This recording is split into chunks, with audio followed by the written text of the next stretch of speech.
just had a call from your friend Detective Grace. He was concerned about you. Keep away from me. He must have told you in quite a story. You know what happens to little girls who tell lies, don't you?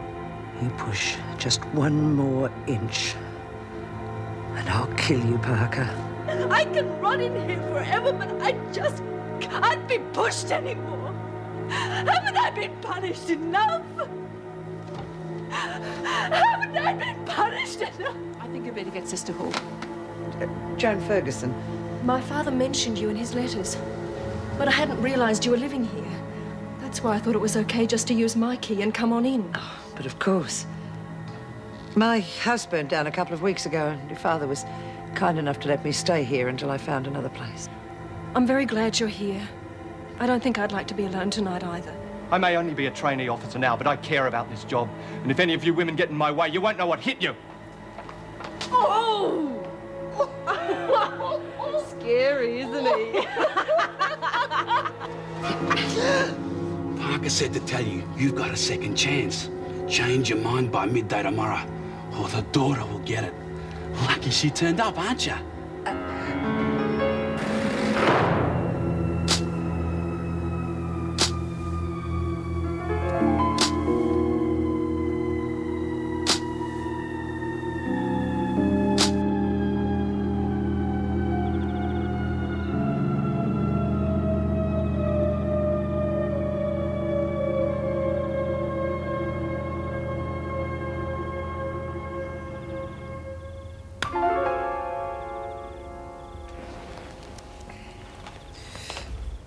Joan, it's 4 o'clock. I thought you'd gone to bed.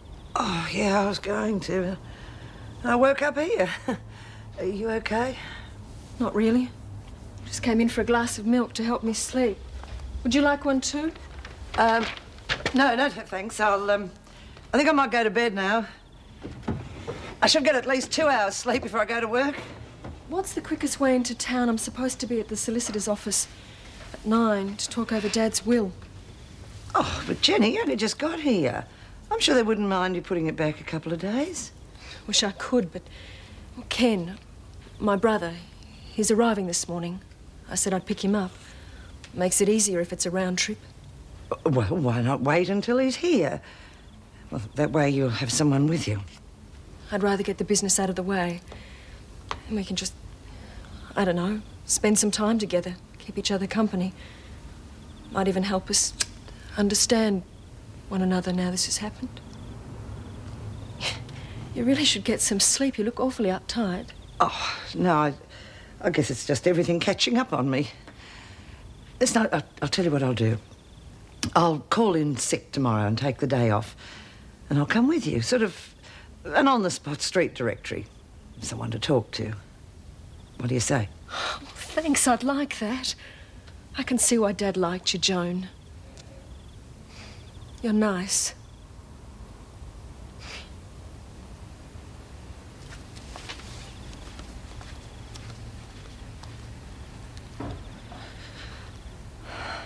I might only be a trainee, but if any of you get in my way, you won't know what hit you. Yeah, you really say that, eh? Well, near enough.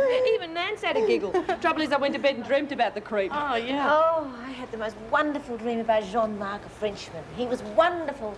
You know what I mean? If you don't dream, you don't have any brain. Or a brain, right, Mel? Nick off, will ya? Trying to work out which foot goes first, eh? Kept you making a pound, did they? Serves her right for jumping in over her head. What do you want to keep picking on her for? She never bammed you or nothing. No, just tried to fool you into doing her dirty work for her. Knock it off. Look, no one's blaming you personally. You play it straight, no one will rub your nose in it. Me included. Yeah, you mean it? What do you say? Start off with a clean slate? Yeah, great. What do you want, Williams? Laura Gen's going to the showers now, is it? Take more in a shower to wash the stink off you, prawnhead. Come on, Lurch. Wait for me. Look who's out of the pound. Why don't you lot lay off? Just make sure your last in the shower's warm. Phil will be cold by then. Yeah.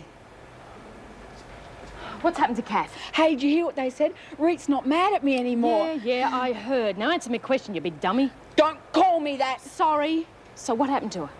Hospital. Oh, bloody hell. I need her here. I've got to talk about getting Connors with her. Huh? Yeah, I've got to get to the show. You better wait here. That's if you want to be the last one in like Red said you did. She had a restless night, very restless. Talked most of the time. It was very disjointed. Anything about Merle Jones or Miss Ferguson? Not really. I mean, she mentioned the names, but that's about all I could make of it. I see. Well, could you ask Mrs. Morris to bring her in? I'll talk to her now. And thanks for your help. Mrs. Morris? Morning, Maxwell. Feeling any better? Yes, thank you. Sit down. We were a bit worried about you when we took you to sick bay. Do you remember anything about it? No, not really. Should I? Well, there is something that interests me. You mentioned the names of Merle Jones and Miss Ferguson as though they were connected in some way. Do you have any idea why? What did I actually say? You didn't say much, apart from the names, but you were obviously worried about something. Worried? Is Jones in any sort of trouble? If she is, I want to know about it. No, I don't know why I would have picked those two names.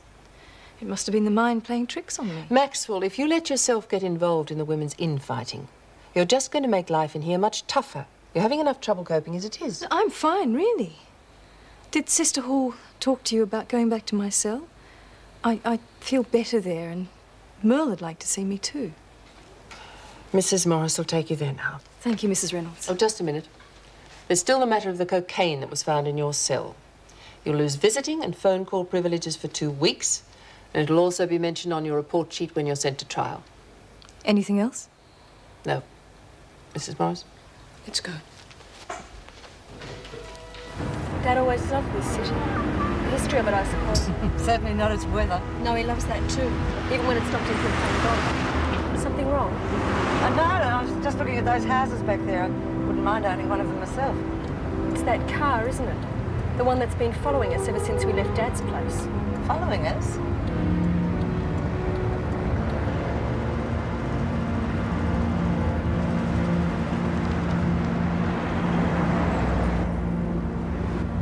Why are you stopping? Look, what's going on, Joan? Who is it? They're not exactly being discreet about it. Oh, probably just some crank. How should I know? For God's sake, you had a gun when I came in the house last night. Now this, what the hell's going on? I don't think this is getting us anywhere. Jenny, where are you going? To ask them myself. You're not giving me any answers. Don't go. Please. It's far too dangerous. It also involves your father. My father? Look, turn left up there at that next set of traffic lights. Doesn't matter if they follow us. Not where we're going.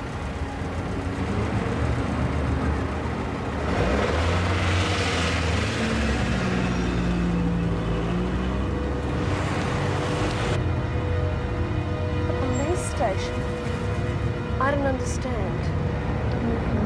They don't know the full story themselves. I think it's about time they did.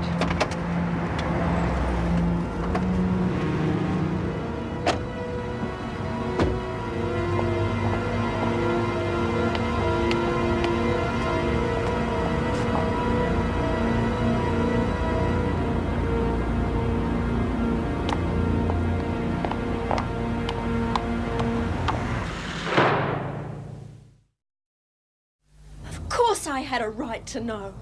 God, to think I believed that cock and bull story about a drunken driver. Well, we couldn't afford to tell you, so I'm sorry. Couldn't afford what? The phone call or the honesty? Calm down. Look at it from our side. Calm down. Look, you're not listening to me, girlie. Now, we couldn't let Parker find out. Otherwise, he'd go straight into hiding and we'd lose him. Then sooner or later, some other poor bugger would be killed. Now, do you want that to happen just so